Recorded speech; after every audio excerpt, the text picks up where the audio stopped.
Hello guys, welcome to my mini blog. म र मेरो हस्बेन्ड चाहिँ आज दोलखाजिरी भन्ने ठाउँमा जाँदैछौँ है। त्यहाँ चाहिँ हाम्रो गाउँ हो। त्यसपछि हामी चाहिँ खाडी चौरको पुलमा आइपुग्यौँ।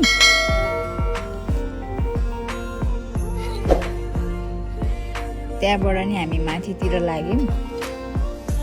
मौसम पनि एकदम सफा पिस थियो। त्यस्तो घाम पनि लागेको थिएन, त्यस्तो उयो पनि भएको थिएन, ठिक्कको थियो। हेर्नुहोस् न कस्तो सफा छ बाटो पनि।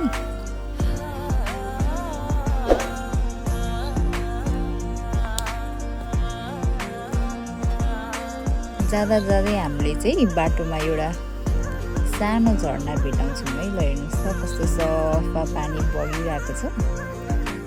त्यसपछि फेरि बाख्राहरू भेट्छौँ है हामीले। त्यसपछि जाँदा जाँदै पानी पर्छ एकदम ठुलो। ल हेर्नुहोस् न कस्तो पानी परेर हाम्रो बिजोग भएको थियो दुईजनाको। त्यसपछि हामी खाजा खाने ठाउँमा बिसायौँ, थुक्पा सुक्पा खायौँ। अनि यहाँ चाहिँ छुर्पी बनाएर बेच्नु हुँदो रहेछ है उहाँहरूले चाहिँ। त्यसपछि चाहिँ हामी खरीढुङ्गाको बाटोतिर लाग्यौँ है त। पानी एकदमै परिरहेको थियो, बाटोहरू हिलो हिलो थियो। ल हेर्नुहोस् त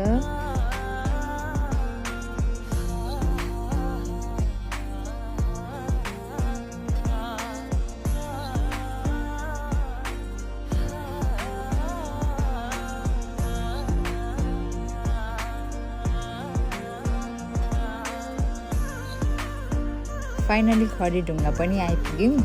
हामी यहाँ एकछिन रेस्ट गरेर फोटोसोटो खिच्यौँ, टिकटकहरू बनायौँ। त्यसपछि हामी फेरि चरीकोटतर्फ लाग्यौँ है त। हेर्नुहोस् न कस्तो बाटोमा चाहिँ हुस्च्यो लागेर एकदमै बाटो नि अँध्यारो थियो। ल हेर्नुहोस् त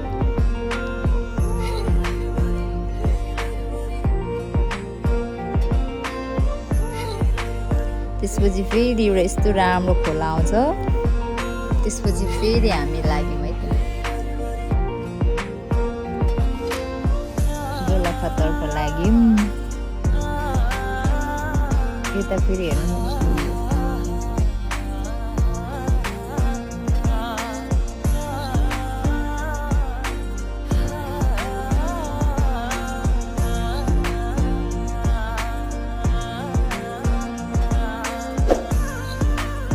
हामी चाहिँ चरीकोटको बाटो सकेर तामाकोसीको बाटोतिर लाग्यौँ है। ल हेर्नुहोस् त यता चाहिँ फेरि पानी परेको छैन कि। उता चाहिँ कस्तो पानी परेर कस्तो भएको थियो, यता चाहिँ एकदम पानी चाहिँ परेको छैन, यस्तो हुस्योहरू चाहिँ लागिरहेछ। ल हेर्नुहोस् न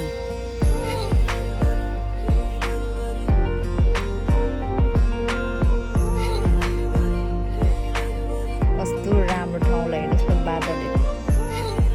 जाँदा जाँदै हामी चाहिँ ल फाइनली जिरी नगरपालिकामा नि आइसक्यौँ। त्यहाँबाट एकचोटि हामी हाटडाँडामा आयौँ। त्यो पर देखिरहेको रेड कलरको घर चाहिँ म्युजियम हो। त्यहाँबाट नि हामी अफरोड लाग्यौँ है। अब अफरोडबाट पनि हामी फाइनली हाम्रो घर आइपुग्यौँ। ल हेर्नुहोस् न यस्तो छ बाटो अफरोडको चाहिँ।